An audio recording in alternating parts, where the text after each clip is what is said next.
Ryan Manchi with Basis Technologies. We are talking marketing innovation and advertising inspiration, and I'm joined by the wonderful Donna Murphy, CEO of Havas Creative, as well as Havas Health and You. Thank you so much for joining me. Thanks for having me. Yeah, I'm excited. So a year ago, you took on some new responsibilities at Havas. I did. You are By global. force. Yeah. You're a global CEO of the Havas Creative Network in addition to the Health Network. So Correct. I'm really interested. The fact that you're like, there's not a whole lot of people that have those two different positions. Those are like two very big individual roles. What does that mean for you personally to kind of take those on? You joke about it in force, but I gotta imagine it's pretty incredible. It's probably a lot of fun, but also it's a lot of work. It is, but I'm so lucky. I have the best team in the business on both sides. I have people that are empowered to deliver regionally, globally, and we're pretty flat. So we're pretty flat, and we drive together, and decision making is spread across. So I'm really lucky. It's awesome. It's awesome. And Havas is not new to you. You've worked there for a little bit. Can I say how long? Sure. I was 8 years old when I started. Yeah, Please feel free. So I believe, if I'm doing my math right, it's 36 years? Is that right? 35 years, that's right. All right, so yeah, coming up on 36. Yeah. So why do you think, I feel like during that time, you've seen a lot of changes across marketing and advertising, the rise of the internet, right? And we're seeing all sorts of new things. Why do you feel like creativity is even more important now than maybe ever before? And are there any recent campaigns that you've worked on that you feel like are truly like kind of driving that force of creativity and that kind of magic that maybe got you into the business? So two things. First is, I think creativity will be more important than ever because of AI. I think we all believe that AI will replace some repeatable tasks. We'll see it happen, but consumers, patients, folks are inundated with content, inundated.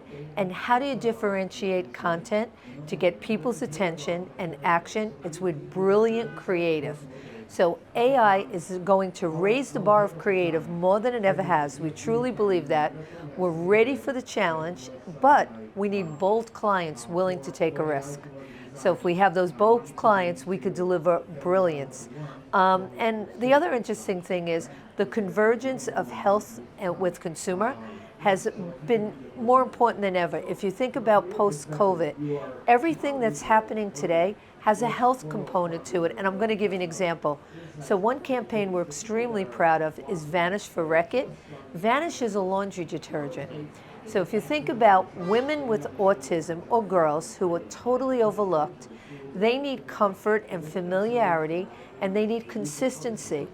We were able to draw an insight on a young woman who wears a hoodie every day.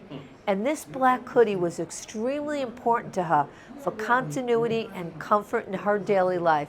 We were able to tie in that Vanish laundry detergent prolongs the life of clothing. We then shot a documentary on this young woman and her journey, and with familiarity and how Vanish enhanced it. We're really proud of that. That is the intersection of health and consumer creative, and that's the direction we're all moving in. I love that. So if you think about, you brought up AI, could AI have played a role in that? I mean, that's like, to me, that is like creative strategy, it's great thinking. How could AI augment that, or how do you see that maybe in future years? It can maybe start as a basis, but again, you need brilliant creative, which is done by people. So AI will do creative. We all know it will. It has been. But it's going to be, it'll get there, but it's feeding, but you can't replace a human and a human's imagination and ingenuity. So Havas just announced new branding and identity, which is very exciting. It's pretty cool, isn't it? Yeah, and I feel like, especially for you, having been there for so long, I'm sure being instrumental in that. Can you talk a little bit about why y'all did that? What was the objective, and also, how do you view that as like the starting point for more change? So we hadn't done a refresh in more than 20 years, so it was time to do it. And we all wanted our meaningfulness to come forward because we focus on meaningful brands across all three divisions, and also our relationship with Vivendi. And if you look at the logo, it's about action and fun and movement, which is what we're about in Vivendi. We're about entertainment and content, pulling it across, and I think it really stands up and shows that we're modern. It's amazing. It's amazing. It's great where it kind of unifies those different groups within it. So over the last several years, folks, and you talked a little bit about this from the healthcare exam, or from a healthcare perspective, but people have become, I think, more aware of just healthcare, their own health, the kind of global, local impact on all that. How do you view that kind of new interest in some of these ongoing changes? How do you view that impacting just media in general? And where do you view the kind of role of creative messaging? How is that evolving? So it's interesting because I said earlier about content and how it's pushed out so broad. It's becoming more and more personalized and targeted, as we all know. And we have to be able to, and we are, real time, changing the message and moving and personalizing it to the individual with predictive analytics by it. So it's moved greatly, and it's moving quickly by the second. How do you like as an organization? I know the technology and all the different data and the insights that you have available. Yeah. Are there separate practices that are focused on that, or has that become just part of the norm where everybody's focused on that? And that data from a creativity perspective, like not too long ago, that was maybe not so much like a priority, but I imagine it's become more critical to be even more successful. Is that accurate? It is accurate, and it's both. So we have data and analytics at the center, in between health, creative, and media, and we jointly invest in it. We have an agnostic platform where we could take data from anywhere. In addition to that, we have different partnerships. We're not going to solve everything by ourselves, and we have partnerships, but within all the agencies, we have very strong data and analytics capabilities that work hand in hand with the service center in the middle to bring it through.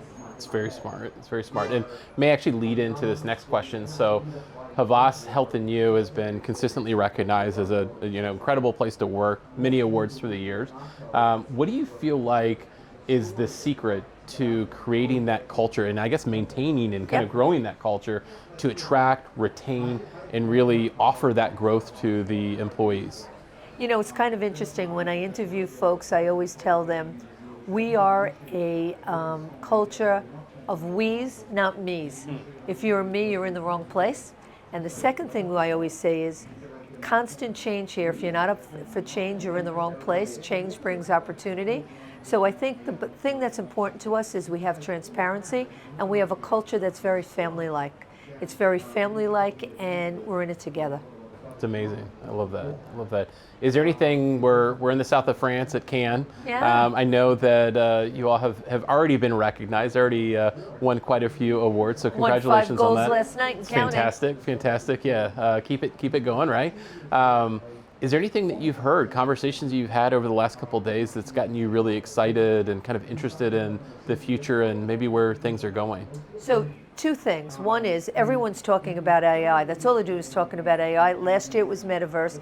Now it's AI. It's important. We need to keep talking about it.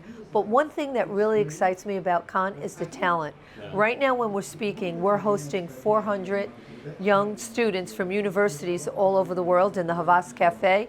That's very exciting to me, to bring them into our industry, educate them, and see what Havas and Vivendi is about and how they could be part of it and never have to move their career like I did and rotate around.